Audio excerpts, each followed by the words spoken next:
seen Cadillac Records with Jeffery Wright playing? No, but I love Jeffery Wright.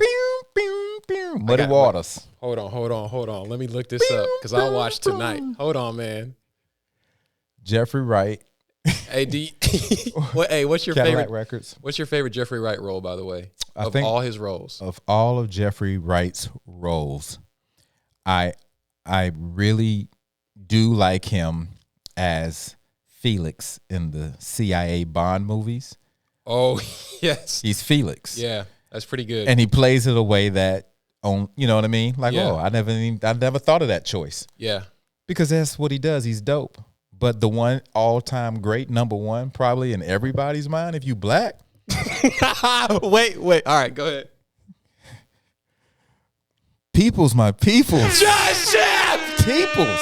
Yes! Hell yeah, man. Stabbing himself with an ice pick. You best kill me, motherfucker! You put my little butter in the box! You put my little butter in the box. You got something in your ear? Oh, my goodness, bro. Yo, we just got so much street cred. Hey, Not that man. we didn't have it, but that is the greatest Jeffery Wright role of all time. That's almost like, that Shaft introducing to me and a lot of people, Jeffery Wright. Right. You know, he done gazillions, a lot of stuff before that. Right.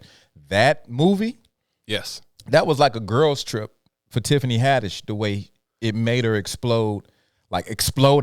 That just blew my mind. It really takes one project to change your whole. Wow. Absolutely. That's crazy. Because Tiffany was also grinding and done a gazillion things before that. It was like on the TV, cusp. she was on, But to showcase that skill set Wow. in like a movie like that. So when he did Peoples, it was the first time black folks was like, yo, like, Yeah. we kind of didn't know what he was. We was like, is he Puerto Rican? Is he, Yeah. well, fuck it, he black. You know what I mean? We claimed him. Yeah, he's ours. Yeah. Yeah, he's ours. He's too dope. He's ours. And so Jeffery Wright, his flowers, dope actor. Absolutely. Shit. He plays, he's Westworld. He's great in Westworld. So good. Speaking of projects exploding people's careers, that's why I really admire, filmmakers like John Singleton and Ava DuVernay. Like, they create these projects that really expand actors' careers and their families and their livelihood. Like, filmmakers, bear, like, they've bore this burden of, supporting the community. It's amazing that careers are made, based on, to your point. That's all I'm saying. Yeah, now that I'm about to get back into, film, story writing and Exactly. and film and And who you're putting on. right and giving, about to put my brand of features out, Exactly. 1,000%. and it's What up? no, it's great to see how the Avas and the, you name them, bro, all the way from Antoine Fuqua all the way to the new joints, Ryan Coogler and Ryan, my boy Jewel Taylor. Deion Taylor. He's a director. Michael B. Jordan Tim directing the Story. next Creed, by the way. Probably. I think, so we got to put him in that category of directors. I mean, now. we all should Regina be doing King. That absolutely. Charles King. It's a He did Judas and the Black Messiah. yeah. He, Macro. Shout out to Macro. It's a lot of good stuff coming from Hollywood. I think history will remember it. Like, we had the golden age of classical Hollywood and film noir and all that stuff. And now we'll look back at we were this. all hot. We were all backlogged. We were all hot. We had the projects. We had the ideas. Hey, we come on, we man. didn't just come up with these ideas a week ago. I'm gonna keep it 1,000%. George Floyd happened. That's what happened. Come on, I'm gonna just say it. I'm saying it. Come I'm on, saying man. it. Yeah, no. And the studios got more conscious and more open, and the floodgates are kind of open, and they should be, because the stories are dope. Absolutely. They're making money, so it's like, Yeah. Yo. Just been neglected or, put some more black generals out there all across the board, and we'll feed this pipeline, because we want our stories told. It's important that our stories get told from our point of view when it comes to drama and comedy, even comedy. Absolutely, man. I'd rather me show me how we gonna do than, and that's, I'm just. You have that sensibility. You I have have that a cultural experience Yes. that you can most authentically represent that Yes. story. You think somebody without that cultural experience can direct that? No. Yes. Well, yes. Yes. Because And that is the purpose of this whole conversation. Yes, they can. Moving on. Damn. Damn. Let me tell you something, man. I'm about to weigh in. I'm about to do my little 2 cents. All right. This Kirk Franklin thing. I haven't listened to the whole thing. I I haven't heard it at all. I feel like I should listen to it. You should. We can go back. We'll play a snippet. But I will say this. His son is 32. Uh-huh. Cool. So therefore, the father was talking to another grown man. Well, what happened though? They had words. They had very choice words. Like in person, or it's like a video No, clip? yeah, or? it's on the phone. His son recorded him. So Kurt called his son. Yeah, somebody called somebody. I know what and negative vibes set in really quickly. Melodies from heaven were not in the room. You know what I'm saying? He was in there stomping. He was literally about to stomp somebody. He said, "Do you stomp want a somebody revolution?" for Jesus. Do you want a revolution, young man? Young man. But he was talking to him very urban, very street. And to keep it 1,000, I feel like had it been a regular construction worker, a principal, or unemployed dad, a coach or whatever, we not having this conversation because people get talked to like that all the time. Right. 1,000% of 99% of everybody I grew up with got cussed the F out. Bad. Like, Yeah. like it was another person talking to you. But you know what? You came, if you had any senses, you came to respect that person. You kids, and no matter what age you are, you need to be put back in check. And if the minute you feel like that doesn't fear you, it's not about fear. It was never about fear. It was about garnering some sort of respect. Yeah, structure and discipline. Structure, discipline, respect. Respect me so that you don't have to see this side of me. I don't like this side of me. I wasn't like this. I didn't wake up like this. Mm-hmm. I didn't wake up saying, I'll choke the, you know what I mean? I didn't wake up like that. You had something to do with this. So therefore, I feel like we said yes sir, yes ma'am growing up, and people still are impressed when I do that accidentally today. But we grew to this grew day. up saying There's yes, sir, nothing. If you've ever, it's so funny. I love sometimes talking to people who are like 65 and older because they get to a certain point in life they can't tell how old you are. You can look 30, you can look 8. They don't know. They that's They just know you're younger. yeah. They call everybody You're a young young man. person. You're a young Yeah. person. You're a youth. Yeah. Today. You young folks. But I love speaking with them because I always say, oh, thank you. Yes, ma'am. Yes, sir. Until I'm told otherwise not to say that. And they always make a reference. You know what they always say? Where you from? Oh yeah, That makes me feel good. Mm-hmm. And that's not special to me. Anybody who does that and has somebody say that to them, you know instantly in that moment, your mama and your daddy did a little something with you. Understand. You know what I'm saying? Yeah, give it a precept. You was raised right. You was raised right. Show them some respect. When you Put some don't, respect on their name. here's the bad part about it. Here's the bad part about the younger generation. Because I saw Cam Newton getting cussed out at a football camp that these kids were privileged to have his presence there. And one of the kids, probably under 13, you know what I mean? Cussing at Cam? You trash, that type of stuff. Yeah. Like, why you ain't playing? Why you ain't doing? Why you ain't? And Cam Newton tried to keep it as respectful as possible, but that's a problem at that kid's home that he don't know not to talk like that. He's getting it from somewhere. You know what I'm saying? You're not an adult. You're not on this guy's level. You're nowhere near. You haven't even started, young man. And I've been to a Super Bowl already in my career. A Super Bowl? People don't understand how hard shit is. They just really I don't know. That's got to be surreal to be on the field of the Super Bowl having won though. Bro, I don't think he did not win. But he was there. Well, yeah. He didn't win, but he was there. He participated. He was at the They came in second place.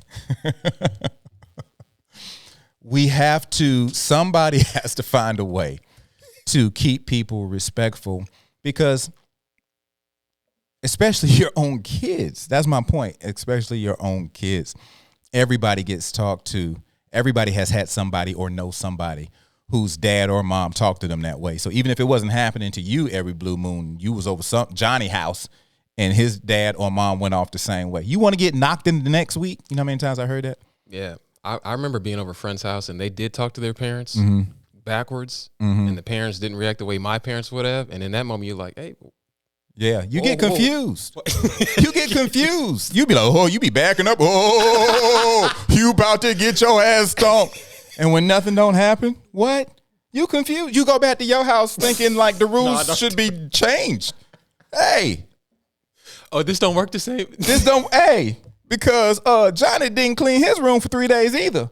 And he still got to go outside and play. So why are you choking me? Stop choking me.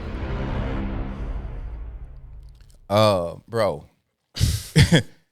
Yeah, it was. I mean, Kurt didn't do anything wrong. I just want to get back to that. I think we are putting a little bit more on it because of his profession and his faith. But he is, he's a dad, bruh. So people are really going in on him? Some people. No, it's both sides. You know what I mean? There's always it's America. It's America. But yeah, it sounds like he was disciplining his son. Sounds he like was stuff threatening we him. heard growing up. He was threatening him. He felt disrespected, and he started talking to him. What did his son do? He must have. I don't know. Just he said. Well, how did he threaten Kurt wanted him to do something or not do something, and the son was basically like, "You this and you that, and I'm gonna do what I want to do." Oh yeah. And Kurt was pretty much like, "Oh okay." He said, "Out." What did he say? What did he say? I forgot. I wonder what he said. But it's to the equivalent of I'll stomp a hole in you. I put my hands around your skinny neck. Every parent has their thing. Every parent has their cadence of insults that they're gonna say that works for them. How many times? Some people do the hesitation. The hesitation. That's a move right there. Say one more goddamn word. There's the fast talker. Say one more goddamn thing. I swear to God, I'll put my foot in your goddamn ass so goddamn deep. Say one more goddamn thing. Y'all, please make it a meme. Please make this a meme, please. The fast talker and the mumbler who ain't saying shit. That's that church. That church action. This is so accurate. You know what I mean? This is so accurate. There's the look. The look. Yeah, you get the look in church when they can't say it. What? In church, when you got to keep it refined, you get the look. I used to get the look from my mama in church, and she was in the choir, bruh. She was 100 feet away, threatening me. From 100 feet away, I knew exactly what that look meant. Yeah. It's just part of black parenting. Yeah, black parenting, you got to be telekinetic, or you develop some telekinesis. You start to navigate where you say, don't step on this landmine. Don't step on this line. That shows that you're growing and that you have some sort of intelligence about yourself. You know not to blow yourself up. You know what? I was thinking about that the other day. Growing up in our culture, it makes you self-aware, I think. Yes. And how am I coming off to people? Am I being respectful? And not to say that's not in other cultures, but I think especially in a lot of black culture, discipline teaches you to have that self-awareness. Absolutely. Absolutely agree with that. When you step on these, when you avoid stepping on these landmines, you as a adolescent. That's a good way of putting it. Yeah, growing up into preteen, teen, young man, young woman, I'm a man, I'm a woman. It becomes less about fear, the way you talk to your parents. It becomes more about what it represented when you were afraid, what you respected. And so as an adult, you know not to do that because you don't even want to hear your mom or daddy say, You don't even want to do it because what you going to do? We know we can push them down, some of them. Exactly. You know what I mean? So it flips. Yeah. But you got to be there emotionally, mentally, spiritually, and then intelligently, if that's a word, to be like, yo, I know what this represents. Let me keep it respectful. Yeah. And you know what's a huge word that people don't say enough? Be fucking grateful. Be grateful of where you are in life. How did you get there? One of those parents had a lot to do with it. Yeah, absolutely. was thinking about all the sacrifices my grandparents, Annie and Sears made, and then birthed my dad, and then my mom's parents, accomplished things, and then my mom and dad got together and accomplished what they did, and now I'm privileged to do some of the things I get to do out in California, pursuing your dream just because of the sacrifices and things our parents did. Right. So to your point, absolutely. Right. It ain't easy at first convincing somebody what you want to do with your life, because every parent has in their head what you should be doing with your life, what they're investing in. Yeah. I invested so many days of not even going out and hanging out with my friends just to make sure you was cool. Right.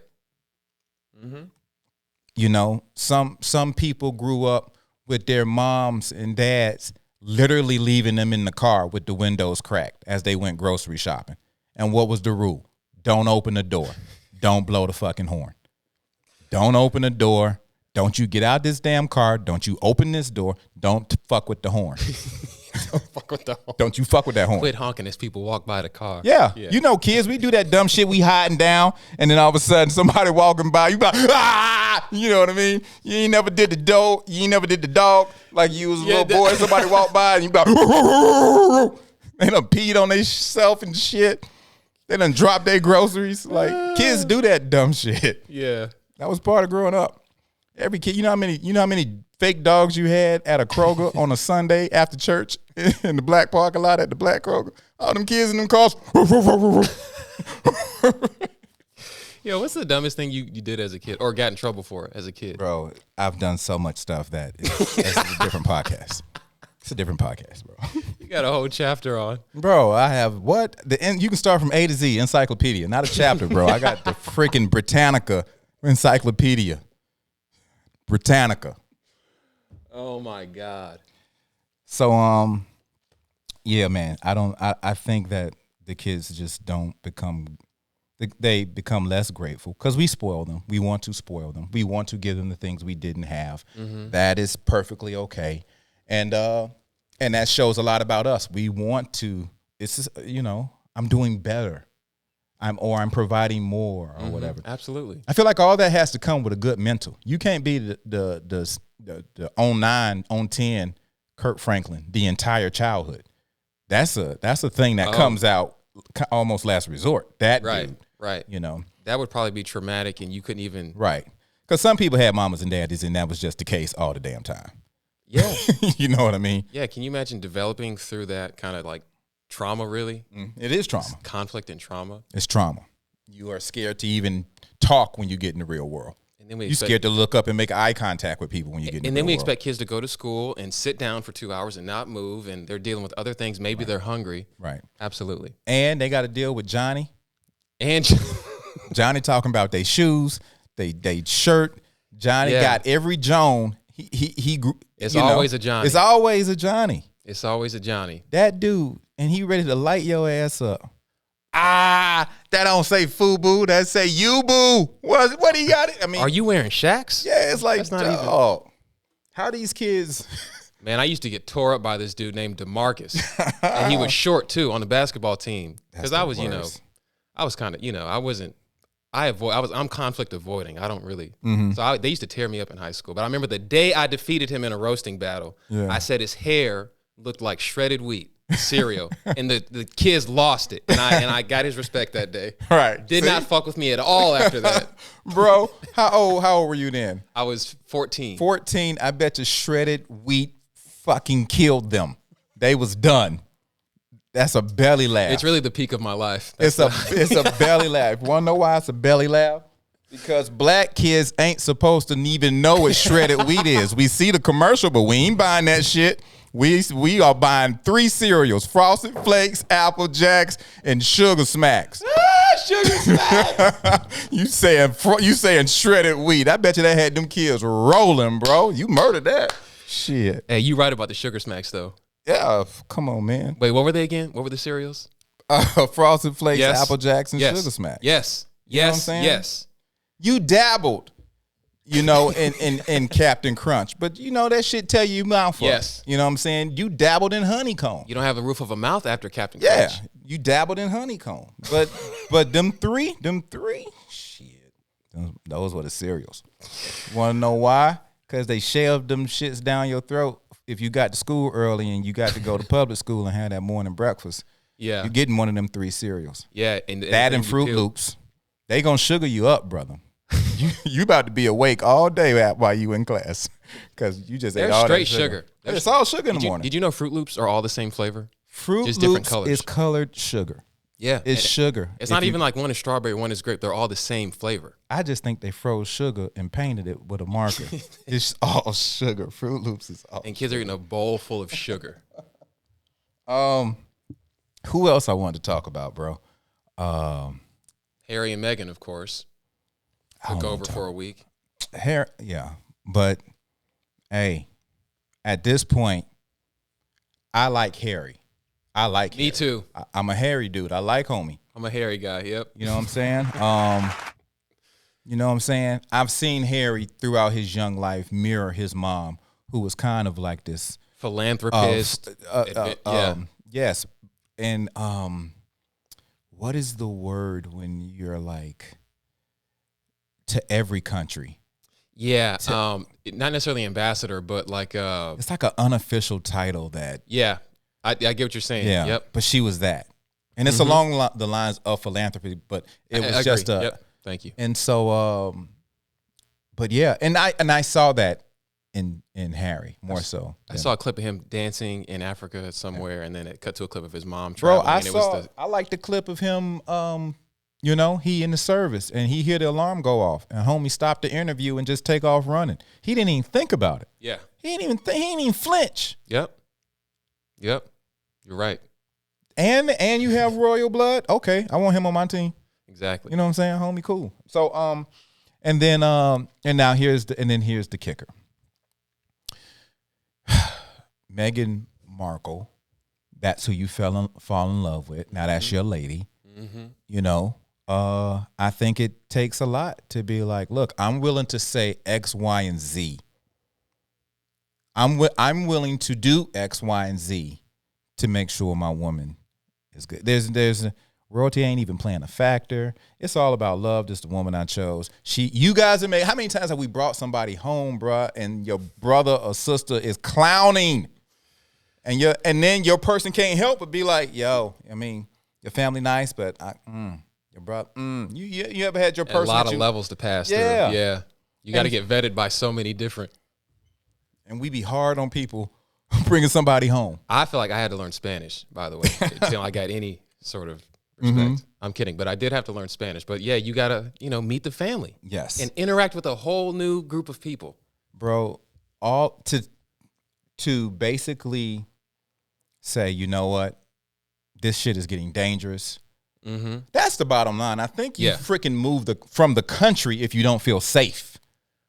We've just experienced how strong and how powerful the word is. Mm-hmm. Like absolutely. So when people don't think, blaming a certain group of people for COVID won't have ramifications on that entire race of people in this country, you're just naive to the fact of the hurt you cause and give, because you do it effortlessly without even thinking about it. It's a problem when you're naive to it or not even conscious that your words have these implications. Now, here's the messed up part about America and all over the world. You see the people hurting. You have physical evidence that, hey, was this like this 5 years ago? No? It just ramped up? Oh, shit, that's around the same time we've been talking crazy. So, yeah, let's stop that. And if you sit there and turn your back like that's the problem with this country, you turn your back on because you don't want to be inconvenienced about what you say. But yet you're in a position of power, or you're a leader, or you have airtime, or you're on TV every day telling other people it's cool to talk like that. And you don't want none of the responsibility when shit go wrong. That's fucked up. I think that exhibits the distinction people make between being not racist and anti-racist. Mm-hmm. Of course, you're not racist. Cool. But are you anti-racist? Are you speaking out against it? Are you speaking out against it? Very great point. So glad you said that. That might be the difference between those two, And that might be something they need to learn, because they seem to be getting tripped up on it. They don't know the difference. That's a good point. They don't know the difference. You know what? You kind of also have to say, "Oh no, no, that's definitely wrong." You have to say it. You have to actually say it. Yeah, and that's why we have to be in the room writing shows, demonstrating certain cultures. Like somebody from that culture needs to be in the room. An executive producer, a writer, a wardrobe, something. And that speaks to your earlier point about all these awesome directors we have now putting on people in the culture, Right? making actors' careers and making directorial debut big career moves. But yeah, we need to be in the room. Stop Asian hate, people. What the fuck? That's the message. Like, Jesus. Shame you have to say that. Why we always gotta blame somebody? Why do we have to make sure we know who we're blaming for shit? I tell you something about that I saw, and I can show the clip. This guy was describing that he got jumped. It was a news story, and he was describing how he got jumped, and the news people had him on, and his friend was there, and they was like, "Well, thank God your friend was there to help you."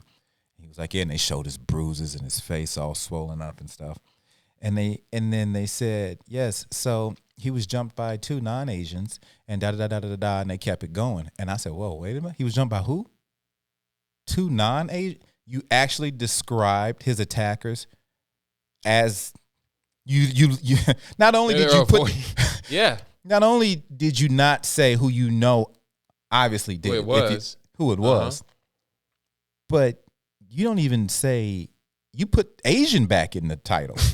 That's not funny, but yes, You know what you understand what I'm saying? It's unbelievable. It's unbelievable. You said 2 non-Asians to even make them feel more like they're like some freaking alien or something. Yeah. There's so many problems wrong with it on so many levels. To describe the people who attacked the person as 2 non-Asians? Yeah. There's this sense of othering that's happening there, inherent to the way that sentence is structured. Absolutely.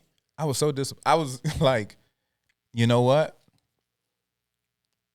I ain't trying to make a joke, but you know how we say this shit is happening. This shit is going on. And we shout to the rooftops. Everybody experiences discrimination at all levels, bro. But as a community, when we say, "Hey, somebody about to be next," and it jumps down, I don't mind being at the forefront culturally of we got to put it into this type of treatment of each other. So yes, we'll fall on that blade first. And Asians, when they come after you, and gays, of course, when they come after you, and Jews when you come. I'm happy about all of that because we have to start speaking up to outnumber the assholes so that we push them back into their shell. You want to be an asshole? Be an asshole at your house. Right. But when you come on the job or when you're working with other people or you're around other people, leave the asshole shit at home. And don't teach that shit to your kids. But do you? Do you think that gotten worse since COVID? So we can't go out. So I would imagine the vitriol online has exploded during COVID since everybody's at home and online anyway. And Absolutely. You're not in person, so you're not going to get punched in the face. Absolutely. So I imagine the online hate has just skyrocketed during COVID. So what impact will that have on society once things open and we go back out and interact with each other again? Some people are going to act like they never said what they said and did what they did and da-da-da-da. That's fascinating. La-di-da. Business as usual. That COVID was crazy. Sorry I called you a nigger, Jim. Sorry about that. Oh, it's James. Sorry, James. I was sorry. Cut. Bro, I'm wrapped. 1,000%, man. Shit.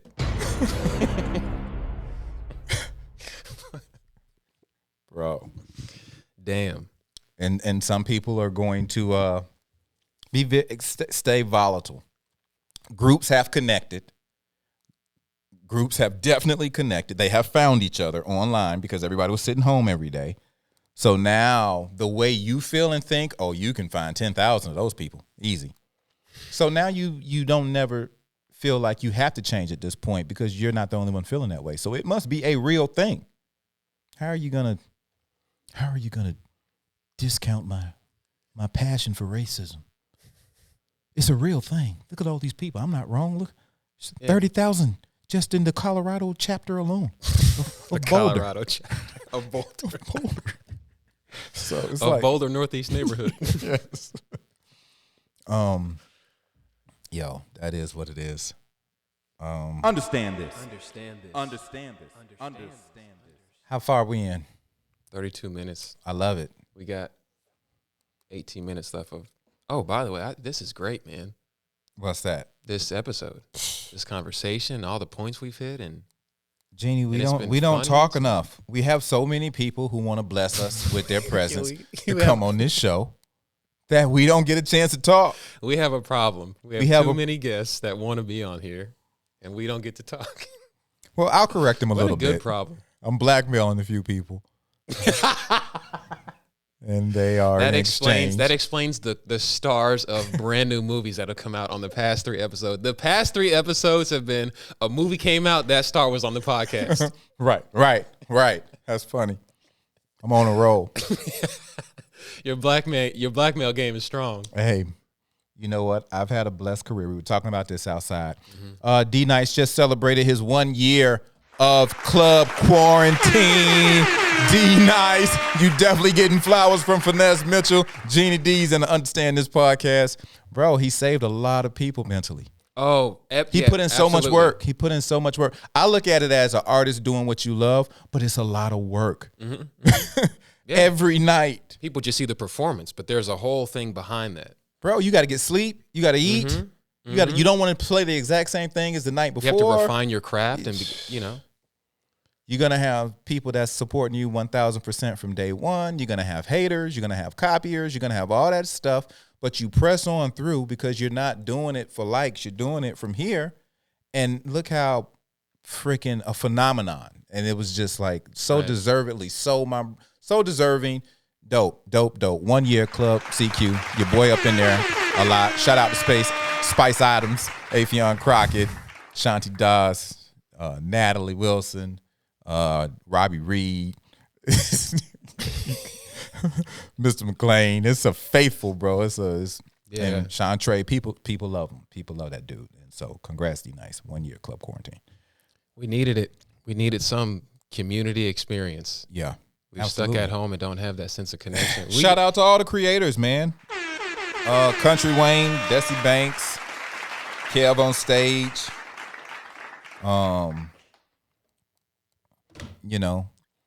Yeah.